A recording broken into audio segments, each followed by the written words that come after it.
Chapter 135 Answer to the objections against the different ways of life of those who embrace voluntary poverty. After these answers, we must make a consideration of the ways in which devotees of voluntary poverty must live. Now, the first way, that is, for all to live in common on the proceeds of possessions that are sold, is one which will work, but not for a long time. So, the apostles instituted this way of living for the faithful in Jerusalem, because they foresaw through the Holy Spirit that they would not remain together for long in Jerusalem, both because of the persecutions to come from the Jews, and because of the imminent destruction of the city and its people. As a result, it was not necessary to provide for the faithful, except for a short time. Consequently, when they went out to other peoples, among whom the church was to be established and to continue to endure, there is no account of their establishing this mode of living. But the fraud which can be committed by the distributors is no argument against this way of life. For, this is common to all modes of living in which people dwell together, less so, in this way, since it seems more difficult for followers of perfection in life to commit fraud. Also, a remedy is provided against this, in the prudent selection of trustworthy distributors. Thus, under the apostles, Stephen and others were chosen who were deemed worthy of this office. Then, the second way is also suitable for those who embrace voluntary poverty, that is, for them to live on common possessions. Nor is any of the perfection to which devotees of voluntary poverty tend lost by this way. For it is possible for it to be arranged that possessions be obtained in a proper manner through the effort of one of them, or of a small number of men, and so the others who remain without solicitude for temporal things may freely give their time to spiritual matters, which is the fruit of voluntary poverty. Nor, in fact, do those who take over this solicitude for the others lose anything of their perfection of life, because what they appear to lose by a lack of free time they gain in the service of charity, in which perfection of life also consists. Nor, indeed, in this way of life, is concord taken away as a result of common possessions. People should embrace voluntary poverty who are of the type that hold temporal things in contempt, and such people cannot disagree about temporal goods that are common, especially since they ought to look for nothing from these temporal things except the necessities of life, and, besides, the distributors ought to be trustworthy. Nor can this way of life be disapproved because certain people abuse it, for bad men use even good things badly, just as good men use bad things in a good way. Moreover, the third way of living is appropriate to those who embrace voluntary poverty, namely, they may live by the labor of their hands. Indeed, it is not foolish to give away temporal things so that they may again be acquired by manual labor, as the first argument to the contrary suggested, because the possession of riches required solicitude in getting them, or even in keeping them, and they attracted the love of man to them. And this does not happen when a person applies himself to the gaining of his daily bread by manual labor. Besides, it is clear that but a little time is enough for the acquisition of food sufficient for the support of nature by means of manual labor, and not much solicitude is needed. However, to amass riches or to acquire a large amount of supplies, as worldly workmen propose, requires the spending of much time and the application of great care. In this, the answer to the second argument is evident. However, we should bear in mind that the Lord and the Gospel did not prohibit labor, but only mental solicitude for the necessities of life. For he did not say, "Do not work," but, rather, "Be not solicitous." This he proves from a weaker case. For, if birds and lilies are sustained by divine providence, things which are of lower estate and unable to labor at those tasks whereby men gain their living, it is much more likely that he will provide for men who are of more worthy estate and to whom he has given the capacity to seek their livelihood through their own labors. Thus, it is not necessary to be afflicted by anxious concern for the needs of this life.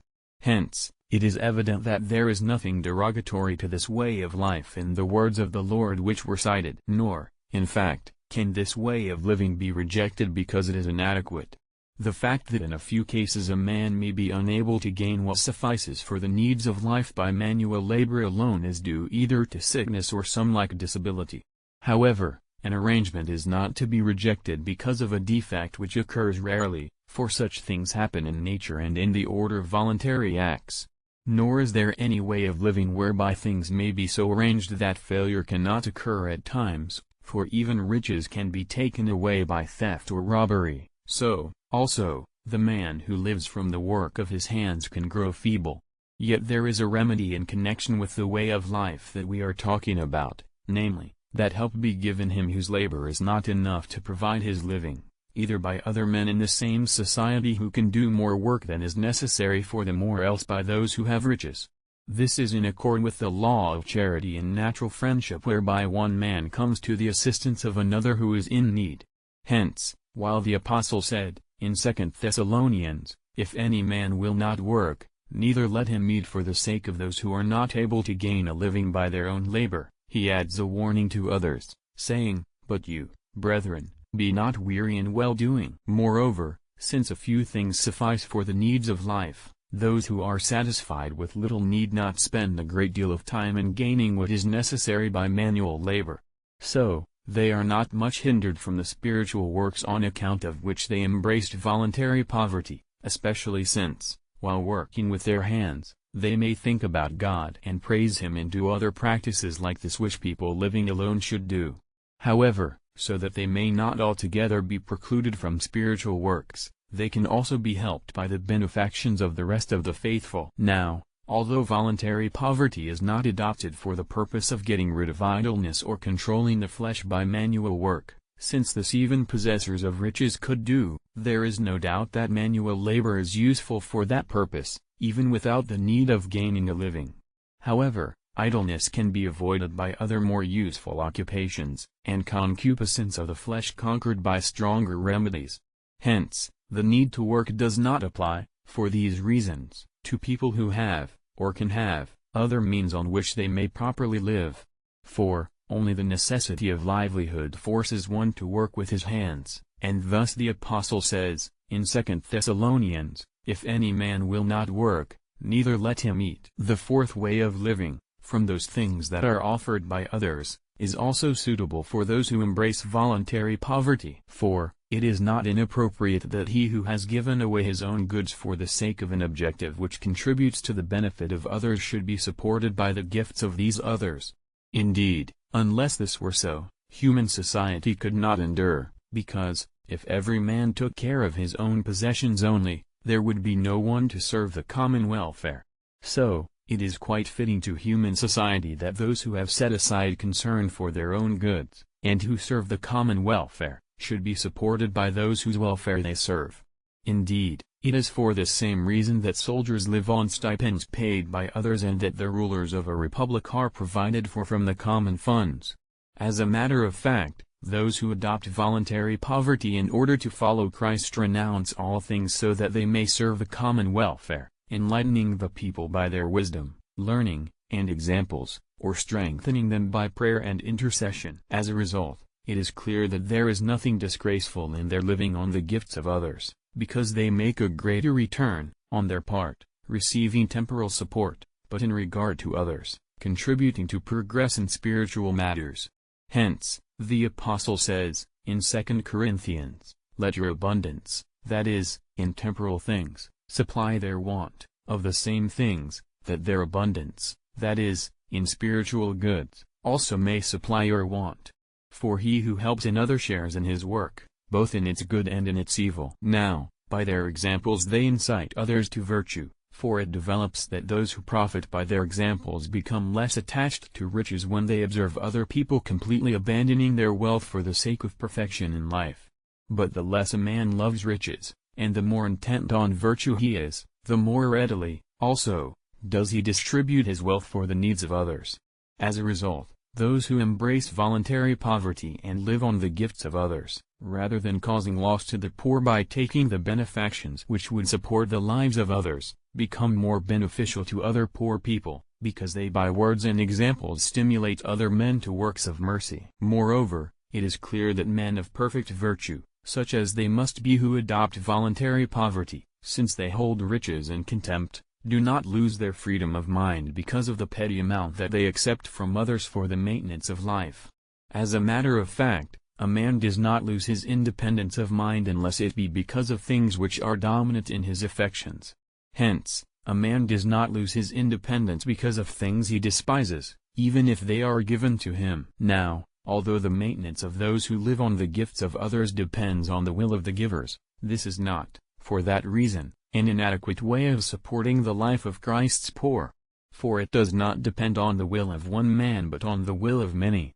Hence, it is not probable that, among the vast number of the faithful, there would not be many people who would readily supply the needs of those whom they hold in relevance because of the perfection of their virtue. Nor is it unfitting for them to declare their needs and ask for what is necessary, whether for others or for themselves. Indeed, we read that even the apostles did this. Not only did they receive what was necessary from those to whom they preached, which was rather a matter of rightful authority than of mendicancy, because of the rule of the Lord that they who serve the gospel should live by the gospel, but they also did it for the poor who were in Jerusalem and who, having given up their possessions, were living in poverty, yet were not preaching to the Gentiles. Rather, their spiritual manner of living entitled them to such support.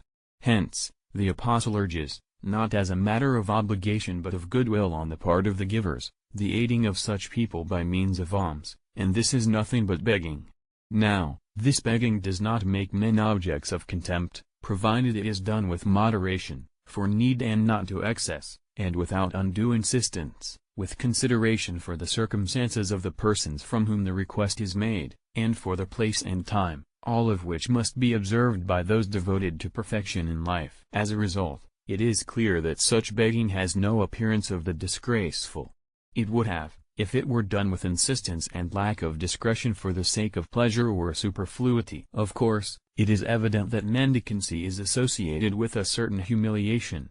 For, as to suffer inaction is less noble than to do it, so to receive is less noble than to give, and to be ruled and obedient is less noble than to govern and command. Although by virtue of some added circumstance this evaluation may be reversed. However, it is the mark of humility to accept humiliations without hesitation, not in all cases, of course, but when it is necessary. For, since humility is a virtue, it does not work without discretion. So, it is not proper to humility, but to stupidity, for a man to accept every kind of humiliation. But what must be done for the sake of virtue a person does not reject because of humiliation. For example, if charity demands that some humiliating duty be performed for a neighbor, one will not refuse it through humility. Therefore, if it is necessary for the adoption of the perfection of the life of poverty that a man beg, then to suffer this humiliation is proper to humility. Sometimes, too, it is virtuous to accept humiliations even though our job does not require it, in order by our example to encourage others who have such a burden, so that they may bear it readily. For, a general may at times serve like an ordinary soldier, in order to spur on others.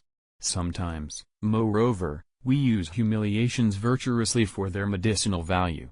For instance, if a man's mind is prone to undue pride, he may make beneficial use, in due moderation, of humiliations, either self-imposed or caused by others, in order to restrain this tendency to pride, provided that through bearing these things he puts himself on a level, as it were, with even the lowliest men who perform low-grade tasks. Now, the error of those who regard all solicitude for the gaining of a living for oneself as forbidden by God is altogether unreasonable. Indeed, every act requires solicitude. So, if a man ought to have no concern for corporeal things, then it follows that he ought not to be engaged in corporeal action, but this is neither possible nor reasonable. In fact, God has ordained activity for each thing in accord with the proper perfection of its nature. Now, man was made with a spiritual and bodily nature. So, he must by divine disposition both perform bodily actions and keep his mind on spiritual things. However, this way of human perfection is not such that one may perform no bodily actions, because, since bodily actions are directed to things needed for the preservation of life, if a man fail to perform them he neglects his life which every man is obliged to preserve.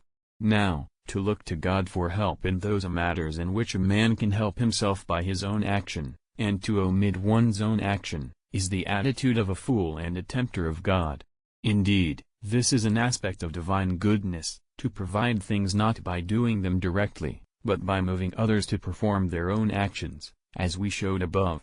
So, one should not look to God in the hope that, without performing any action by which one might help oneself, God will come to one's aid, for this is opposed to the divine order and to divine goodness. But since, in spite of our having the power to act, we do not have the power to guarantee the success of our actions in attaining their proper end, because of impediments which may occur, this success that may come to each man from his action lies within the disposition of divine providence.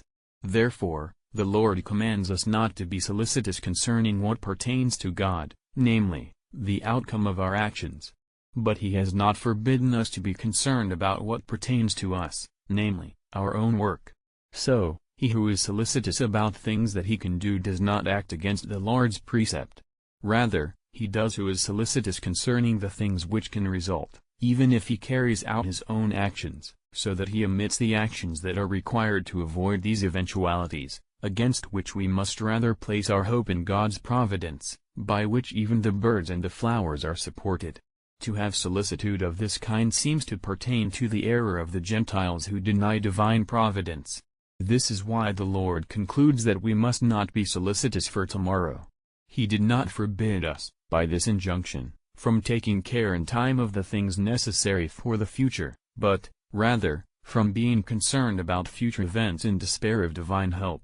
Or, perhaps, he forbade preoccupation today with the solicitude which one should have tomorrow, for each day has its own concerns. Hence, he adds, sufficient for the day is the evil thereof. And thus, it is clear that those who adopt voluntary poverty can live in various appropriate ways. Among these ways, that is more praiseworthy which makes man's mind free, to a greater degree, from solicitude about temporal matters and from activity in connection with them,